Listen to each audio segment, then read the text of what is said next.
오늘은 본문을 통해서 하나님께서 인도하셨습니다. 제목으로 말씀 전하도록 하겠습니다. 우리 인생에는 많은 위기들이 있어요. 물질의 위기도 있고, 사업의 위기, 건강의 위기, 관계의 위기, 가정의 위기, 아내, 남편, 부모님, 자녀들로 인하여서 때로는 감정의 위기, 내 감정을 주체하지 못해서 초래된 여러 가지 인생들의 문제들, 위기들이 우리 안에 있습니다. 여러분들은 이 위기의 때에 어떻게 대처를 하십니까? 성경에 많은 우리의 신앙의 선배들을 보더라도 그들의 위기의 때에 주로 대부분 먼저는 세상을 기웃거려요. 아브라함도 이삭도 야곱도 마찬가지였고요. 오늘 본문의 다윗도 마찬가지였어요. 세상을 기웃거려요. 세상을 의지하고 하나님의 식과 법보다는 세상의 식과 법을 따릅니다. 내가 당장 무엇을 할 수 있는, 내 손에 쥐고 있는 물질이라면 그 물질로, 사람이란 사람으로, 내가 쓸 수 있는 세상의 권력이란 그 권력으로 해결해 보려고 하죠. 해결하다가 안 되면 어떻게 될까요? 하나님께 나와서 기도합니다. 기도해도 응답이 없으면 그제서야 또 하나님께 실망했다, 원망하고 불평하고, 하나님 저 시험 들었어요, 이렇게 합니다. 만약에 저희 자녀들이 그렇게 한다면 계속해서 하는 말이, 제가 알아서 하겠습니다, 알아서 해봤는데 안 돼요. 하다 안 돼가지고 부모님께 제게 만약에 손을 내민다면 저는 화가 날 것 같아요. 처음부터 좀 의논하고 처음부터 같이 기도하고 처음부터 그렇게 하지 이제서야 그렇게 하냐, 이런 말을 할 것 같습니다. 그런데 우리 주님은 그렇지 않으세요. 할렐루야. 그런데 우리 주님은 참 좋으신 분이세요. 그런 인생들에게 세상을 기웃거리고 세상의 방법으로 해결하려고 애쓰다가 하나님께로 나온 그 사람들에게 하나님께서 무엇을 말씀하시는가? 로마서 8장 28절 이렇게 말씀하시는 거죠. 같이 읽겠습니다. 우리가 알거니와 하나님을 사랑하는 자 곧 그의 뜻대로 부르심을 입은 자들에게는 모든 것이 합력하여 선을 이루느니라. 아멘. 바로 이 말씀을 우리에게 주시는 거죠. 하나님을 사랑하는 자 곧 그의 뜻대로 부르심을 입은 자들에게는 모든 것이 합력하여 선이 이루어진다는 거예요. 저는 이것을 이렇게 바꾸고 싶어요. 하나님을 사랑하는 자에서 하나님이 사랑하시는 자로 바꾸고 싶어요. 왜냐하면 우리가 먼저 하나님을 사랑하는 것이 아니라 하나님이 우리를 먼저 사랑하셨습니다. 할렐루야. 기독교와 타 종교의 차이가 뭘까요? 타 종교는 인간에서 출발해서 신에게로 나아가요. 종교도 인간들이 다 만들었어요. 그러니 인간에서 출발해서 신으로 나갈 수밖에 없죠. 그러나 기독교는 달라요. 기독교는 하나님이 우리에게로 다가오셨습니다. 하나님이 온 우주 만물을 만드셨고 인간을 창조하셨고, 하나님이 인간을 창조하시면서 하나님을 즐거워하고 하나님을 예배하도록 하셨어요. 이것이 기독교예요. 하나님이 우리에게 다가오셨다. 이것의 하이라이트가 뭘까요? 말씀이 육신이 되어 오신 예수 그리스도가 되시죠. 예수님께서 왜 우리에게로 오셨습니까? 우리의 죄를 대신해서 십자가에 매달려 죽으시기 위해서.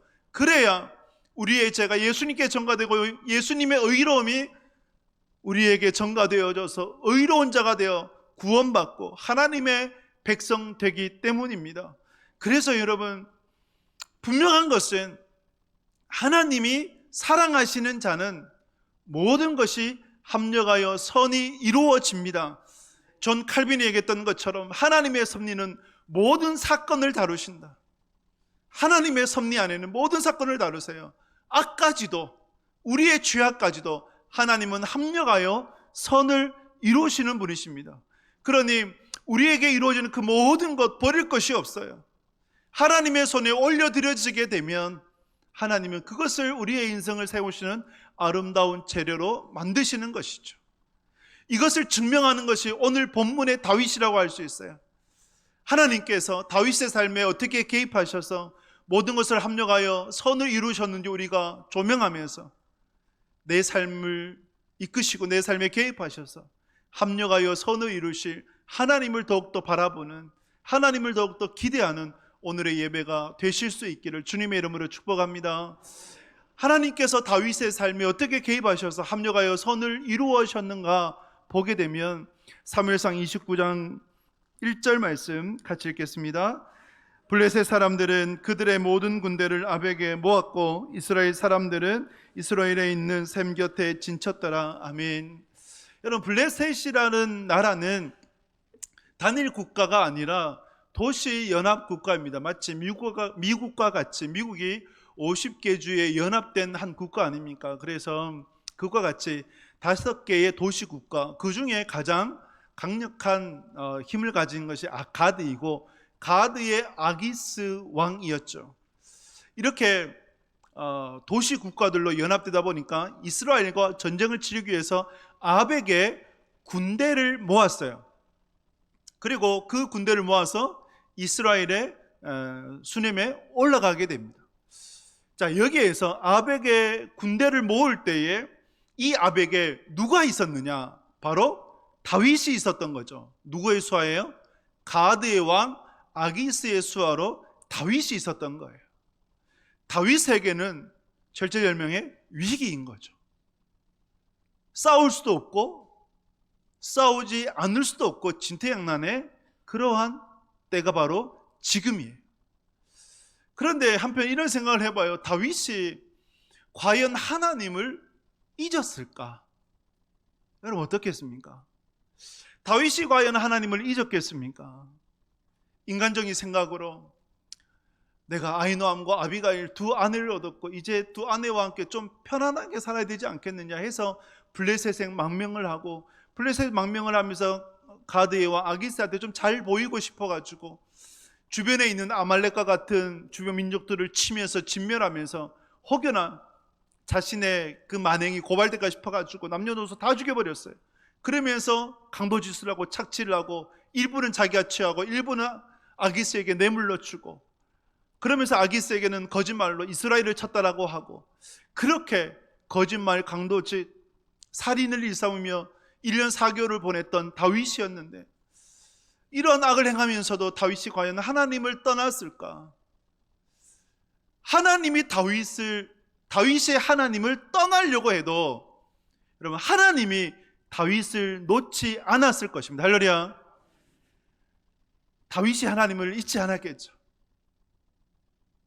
분명한 것은 하나님의 사람은 하나님을 떠나려고 하면 그 인생이 너무나 괴롭다는 거예요. 정말 괴로워요. 그러니 다윗이 하나님을 잊어버린 것이 아니라 오히려 육은 편한데 영적으로는 괴로운 시간을 보내고 있었다. 블레셋의 1년 4개월이라는 시간이에요. 근데 이 지금의 다윗은 스스로 여기에서 일어날 수 없는 형편이었다라고 보여집니다. 그러니까 하나님이 개입하시는 거예요.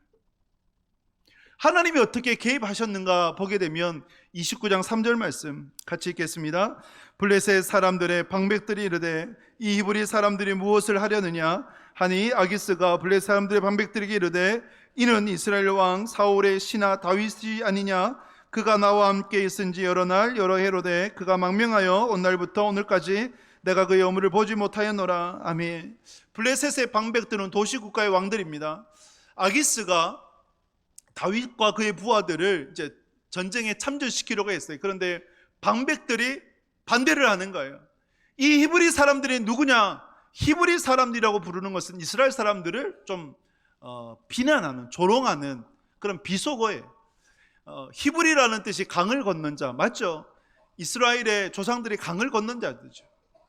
아브라함이 갈대 우르 있을 때 유프라데스 강과 티그리스 강을 건너서 가나안 땅으로 갔어요. 그래서 강을 건넌 자. 그리고 애굽에 있을 때도 가나안으로 들어올 때 홍해를 건넜지 않습니까? 그러니 히브리 사람들이 되는 것은 맞는데, 근데 이것이 이방인들이 있을 때는 좀 조롱하는 표현이었다.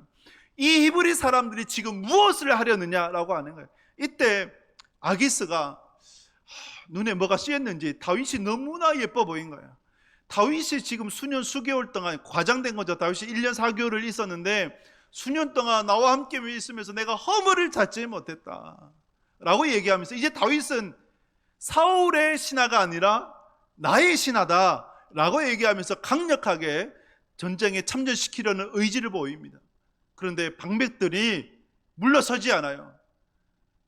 여인들의 노래를 상기시키면서 사울이 죽인 자는 천천히고 다윗이 죽인 자는 만만히로다. 이것을 잊었습니까? 또 사무엘상 18장에 보게 되면 다윗이 장가 가려고 사울의 딸, 사울 왕의 딸 미갈과 결혼하려고 어떻게 했습니까? 블레셋 사람 200명을 죽였지 않습니까? 그러한 행적들이 있으니까 블레셋의 왕 아기스도, 가드의 왕 아기스도 이제는 어쩔 수가 없어서 반백들이 너무나 반대를 많이 하고, 그러니 다윗 보고 시글락으로 돌아가라. 너는 전쟁에 참전하지 못한다.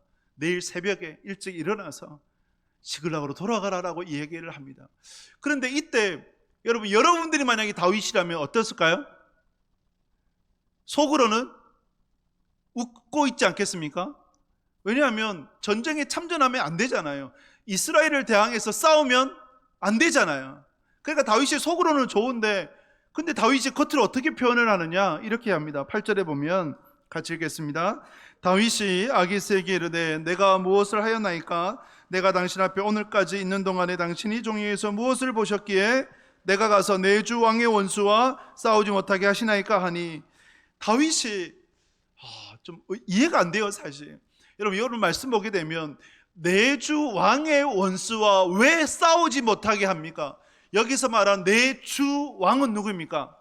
가드 왕 아기스예요. 그러면 원수는 누구예요? 이스라엘이고 사울이에요. 사울을 원수라고 칭하는 것은 그래도 좀 이해가 돼요. 그런데 이스라엘과 싸우겠다, 이건 말도 안 되잖아요. 다윗이 연기하고 있다라고 보여지는 거죠. 그런데 다윗은 싸우려고 하고 블레셋의 방백들은 막고 있고,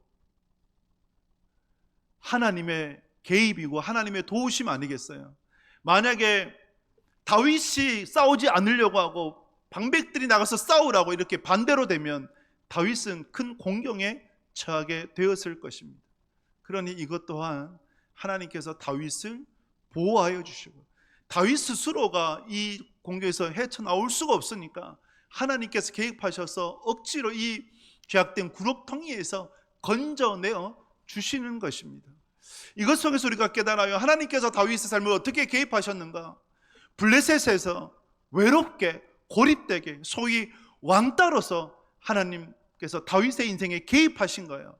여기서 말씀하는 왕따가 뭘까요? 왕 대신 하나님을 위해서 따로 구별된 백성, 할렐루야, 이것이 거룩한 왕따가 되어지는 거죠. 여러분들은 혹여나 외로움, 고독을 못 이기는 분들이 있습니까? 인생을 살아가면서 여러분 외로움, 고독 필요합니다. 특히 신앙생활에 있어서 때로는 외로움이 필요하고 때로는 고독이 필요해요.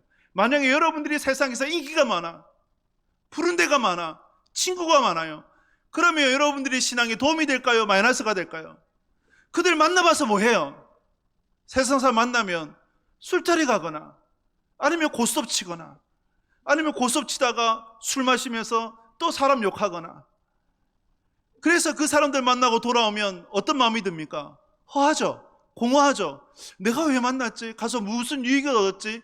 있을 때는 웃는데 돌아올 때는 남는 것이 별로 없는, 그러한 여러분들의 삶의 쳇바퀴 아닙니까?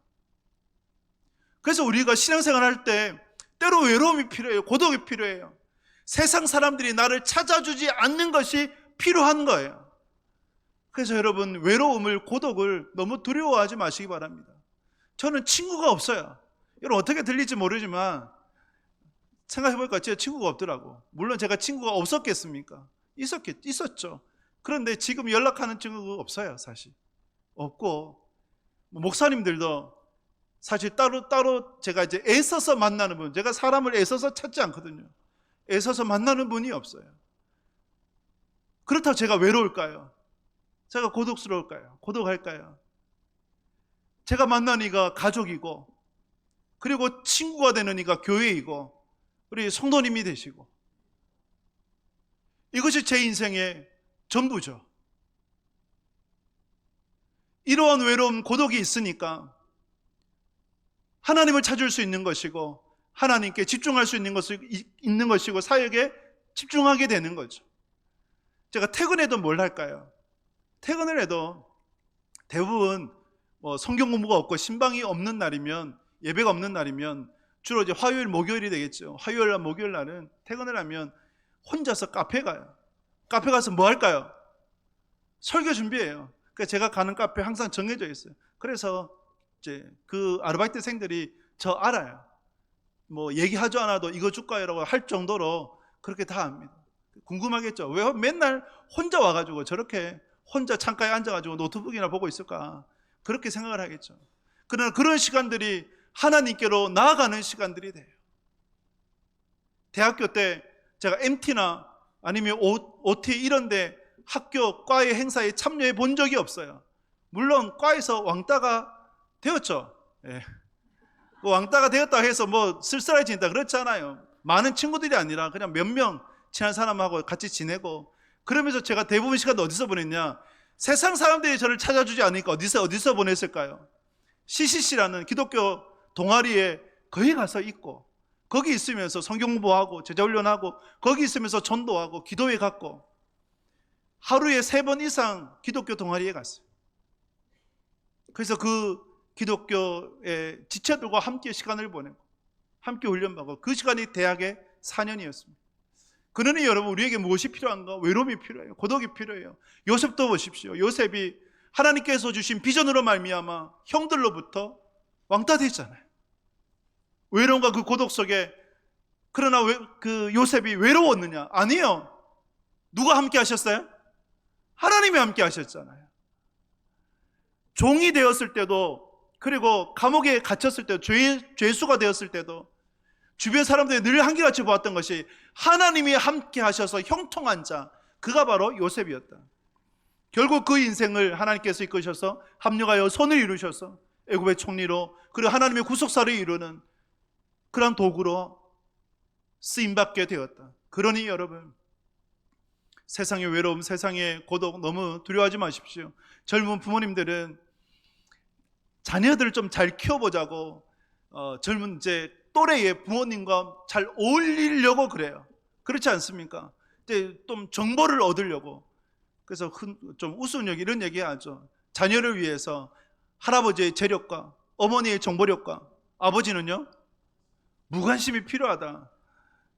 저는 그렇지 않다고 생각을 해요. 이 모든 것을 뛰어넘는 것이 뭘까요?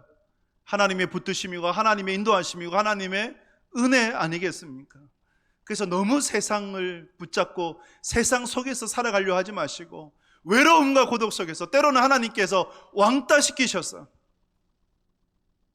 하나님께서 인도하신 삶으로 이끄시는 그 하나님의 역사, 하나님의 개입을 경험하며 모든 것을 합력하여 선을 이루시는 그 하나님을 바라보는 여러분들이 꼭 되실 수 있기를 주님의 이름으로 축복합니다. 하나님께서 다윗을 세상 속에서 고립시키셨어요. 그래서 하나님께서 하나님의 뜻을 이루어 가셨습니다. 두 번째로 보게 되면 하나님께서 다윗을 어떻게 인도하셨는가, 개입하셨는가 보게 되면 사무엘상 30장 1절 2절 말씀 같이 읽겠습니다. 다윗과 그의 사람들이 사흘 만에 시글락에 이른 때에 아말렉 사람들이 이미 네겝과 시글락을 침노하였는데 그들이 시글락을 쳐서 불사르고 거기에 있는 젊거나 늙은 여인들은 한 사람도 죽이지 아니하고 다 사로잡아 끌고 자기 길을 갔더라. 아멘. 다윗이 이제 전쟁에 참여하지 못하니까 시글락으로 돌아왔어요. 돌아온 시간이 며칠이에요? 사흘 만에 돌아왔어요. 사흘 만에. 사흘이라는 숫자가 그냥 숫자는 아니죠. 하나님께서 아브라함에게 그 아들 이삭을 제물로 바치라 했을 때 아브라함이 순종하며 들어진 시간이 며칠입니까? 사흘이에요. 사흘 만에 모리아산에 가서 이삭을 제물로 바치려고 그랬어요. 그때 하나님께서 아브라함을 막으셨죠. 그 모리아산이 어떤 산입니까? 우리의 죄를 대신해서 십자가 못 박혀 죽으셨던 예수 그리스도의 산이었죠. 예수님께서 또한 3일 만에 다시 살아나시게 되셨어요. 그것이 사흘이에요. 그 사흘이라는 숫자는 하나님의 은혜의 숫자이기도 하고 하나님이 역사하시는 숫자이다. 사흘 만에 시글락으로 돌아왔을 때에 다윗의 두 아내 아히노암과 아비가일 포함한 모든 자기의 식솔들, 가족들이 한 사람도 남기지 않고 다 붙잡혀갔다. 누구한테요? 아말렉한테. 아말렉이 왜 다윗의 본거지를 주둔지를 이렇게 공격했을까요? 다윗이 그 전에 아말렉을 쳤잖아요. 그런 보복성이 강한 것이죠. 인생의 시련이에요. 이 인생의 시련, 그러나 인생의 시련을 통해서는 하나님이 개입하셔서 합력하여 선을 이루십니다. 하나님께서 다윗의 인생에 시련을 허락하여 주셔서 보여주신 하나님의 섭리가 몇 가지가 있습니다. 그 중에 보게 되면 오늘 본문 말씀 가운데 다윗의 가족들 포함을 해서 다윗의 식솔들의 모든 가족들 젊거나 늙거나 단 한 명도 죽지 않았어요. 살아있는 채로 붙잡혀갔다. 하나님께서 살리시려고 단 한 사람도 죽지 않도록 하셨다. 또한 두 번째 보게 되면 다윗이 사흘 만에 돌아왔기 때문에 이 아말렉을 추격할 수 있었다 라는 것이고, 또 한 가지 가장 중요한 이유, 하나님께서 이 시련을 허락하셔서 합력하여 선을 이루시는 것, 시련을 통해 다윗이 신앙이 회복이 돼요. 하나님을 찾아요. 하나님을 찾는 과정 가운데 다윗이 울어요. 울 기력도 없을 정도로 울고 또 울어요.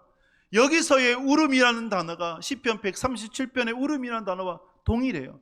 시편 137편 1절에 보게 되면 같이 읽겠습니다. 우리가 바벨론의 여러 강변 거기에 앉아서 시온을 기억하며 울었도다. 아멘. 이때 울었도다. 이 울음 어떤 상황입니까? 강변에서 바벨론의 포로로 붙잡혀가 있을 때 시온 즉 예루살렘 성전을 기억을 하며 울었다는 거죠. 바벨론의 포로로 붙잡혀가서 울었던 그 상황과 다윗의 상황이 똑같은 거죠. 살려고, 잘 먹고 잘 살려고 블레셋에 망명했는데, 그런데 오히려 자기의 처자식들은 다 붙잡혀가서 공경에 처해 있는 포로가 된 이 상황에서 다윗이 울고 또 울었던 것이죠. 그래서 하나님을 다시 찾게 돼요. 여러분, 다윗이 하나님을 다시 찾을 때 어떻게 찾았을까요? 철저한 회개가 있었지 않겠습니까? 자신의 인생을 돌아보면서 무엇이 잘못되었는지, 왜 이 지경에 이르게 되었는지 그것에 대해서 살피면서 하나님 앞에 울고 또 울었지 않겠습니까? 하나님의 뜻을 묻지도 않고 오히려 세상의 식과 법을 따라서 살아왔고, 인간적인 생각으로 좀 더 편안하게 살기 위해서 이제는 내게 두 아내가 있고 아히노함과 아비가일이 있고 이 두 아내를 좀 즐겁게 해주고 싶었어. 그래서 편안한 블레셋의 망명길을 택했는데, 근데 오히려 자신의 잘못된 선택으로 말미암아 가족들이 이렇게 화를 입는 거예요. 그러면서 하나님 앞에 엎드려 자신의 잘못을 회개했을 거예요. 이것이 신자들에게 필요한 거죠. 우리에게 필요한 거죠. 하나님께서 우리에게 왜 시련을 허락하시겠습니까? 인생의 위기를 왜 허락하시겠습니까? 마귀는 우리를 쓰러뜨리기 위해서 시험해요. 그것을 우리가 템테이션이 얘기해요. 유혹이라고 얘기를 해요. 그러나 하나님의 시험은 우리를 세우시기 위한 연단이 되는 거예요. 그래서 우리의 인생의 시험 연단 가운데 하나님께 물어야 되죠. 하나님, 왜 이것을 제게 허락하셨습니까? 하나님께서 저를 통해서 이 시련을 통해서 무엇을 원하십니까? 하나님, 제가 무엇을 돌아봐야 됩니까?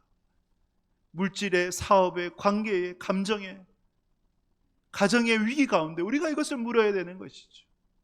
그러면서 우리가 붙들어야 될 말씀, 고린도전서 10장 13절 말씀 같이 읽겠습니다.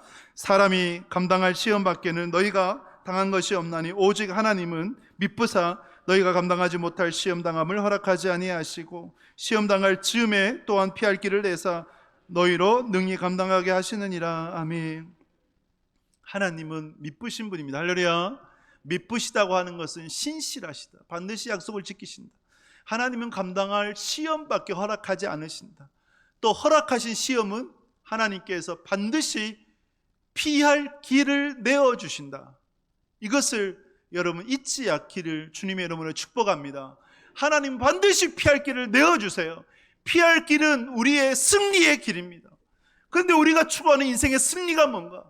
이러한 시련을 통해서 더 많은 돈을 벌고 내가 원하는 인생을 세워나가고 그리고 내 삶의 승진이 이루어지고, 이것이 우리의 승리가 아니라 여기서 말하는 피할 길은 길이잖아요. 웨이잖아요. 정관사 더가 붙어요. 더 웨이가 붙어요. 그것은, 이 의미는 유일한 길밖에 없다는 거예요. 유일한 길이 어딜까요? 유일한 길이 무엇이겠습니까?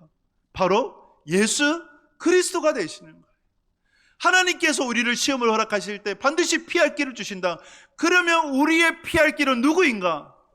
사람이 아니라, 내가 붙잡고 있는 물질이 아니라 예수 그리스도가 되시는 거죠.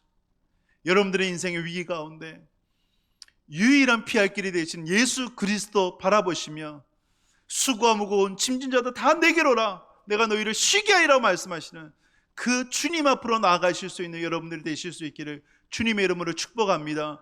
그렇게 된다면 여러분들의 인생의 시련을 통해서 모든 것이 합력하여 선이 이루어지게 될 줄 믿습니다. 마지막으로 하나님께서 다윗의 인생을 개입을 하셔서 어떻게 모든 것이 합력하여 선을 이루셨는가를 보게 되면 우리 30장 7절 8절 말씀 같이 읽겠습니다. 다윗이 아히멜렉의 아들 제사장 아비아달에게 이르되 원하건대 에봇을 내게로 가져오라. 아비아달이 에봇을 다윗에게로 가져가매 다윗이 여호와께 묻자와 이르되 내가 이 군대를 추격하면 따라잡겠나이까 하니 여호와께서 그에게 대답하시되 그를 쫓아가라. 내가 반드시 따라잡고 도로 찾으리라. 아멘. 다윗의 신앙이 회복되었다라는 증거가 하나님을 다시 찾았다는 거죠. 하나님께 기도했다는 거죠. 제사장 아비아달에게 에봇을 가져와라. 에봇 안에 흉패가 있어요. 흉패 안에는 우림과 둠빔이라는 하나님의 계시를 상징하는 글이 있고 그것을 붙잡고 묻는 거예요. 하나님 어떻게 하겠습니까? 쫓아가야겠습니까? 그때 하나님께서 긴급하게 응답을 해주셨습니다. 쫓아가라. 내가 반드시 다 찾도록 하겠다. 여러분, 긴급한 기도에는 하나님께서 긴급하게 응답하십니다. 할렐루야. 여러분들의 인생에 긴급한 기도의 제목이 있다면 하나님께서 긴급히 응답해 주시는 은혜가 임할 수 있기를 주님의 이름으로 축복합니다. 다윗에게 하나님께서 쫓아가라 라고 말씀하니까 다윗이 400명을 데리고 급히 따라갔어요. 따라가는데 근데 길가에 죽어가는 한 소년이 있었어요. 여러분들이 다윗을 어떨까요? 지금 식솔들이 포로로 붙잡혀 가 있는데 빨리 1분 1차라도 빨리 가야 살리는데 근데 한 소년이 죽어간다는 거죠. 이 소년을 어떻게 해야 될까? 다윗은 외면할 수가 없었어요. 마치 선한 사마리아인과 같이 그 소년을 살려줬어요. 물과 떡을 주고 그리고 건포도 무화과나무를 주면서 살려줬어요. 살려주니까 이 소년이 자기 이야기를 하는데 저는 원래 애굽 소년이었고 아말렉의 종으로 있었다. 그런데 내 주인이 내가 죽어가자 사흘 전에 버렸다. 어떤 때와 맞아 떨어집니까? 다윗의 식솔들이 붙잡혔던 아말렉이 시글락을 침노했던 그때와 맞아 떨어지는 거예요. 그래서 다윗이 내 식솔들을 있는 곳으로 인도해 줄 수 있냐, 안내해 줄 수 있냐라고 하니까 안내해 줄 수 있다. 단 내 주인에게 돌려주지 않는다며, 그리고 나를 살려준다며 내가 반드시 그 일들을 하겠다. 그러니까 다윗이 약속을 하고 그 안내 소년을 따라서 가니까 진짜 있는 거예요. 이 아말렉 사람들이 자기의 어떤 성공에 취해가지고 술과 고기로 잔치를 벌리고 있는, 파티를 벌리고 있는 거예요. 다윗이 숨어 있다가 새벽까지 기다렸다가 기습을 해서 거기 있는 이들은 모두 다 진멸을 하고 자기의 식솔들을 다시 도로 찾는데 성경에서는 이렇게 기록을 하고 있습니다. 30장 19절 말씀 같이 읽겠습니다. 그들이 약탈하였던 것 곧 무리의 자녀들이나 빼앗겼던 것은 크고 작은 것을 막론하고 아무것도 잃은 것이 없이 모두 다윗이 도로 찾았고 아멘. 어떻게 되었다고요? 단 하나도 잃지 않았다. 단 한 명도 죽지 않았다. 상하지 않았다. 모든 것을 되찾았다. 이것이 하나님의 은혜이고 하나님의 섭리인 줄 믿습니다. 어떻게 하나님께서 개입하셨습니까? 만남의 복을 주셨어요. 한 소년을 허락하여 주셨어요.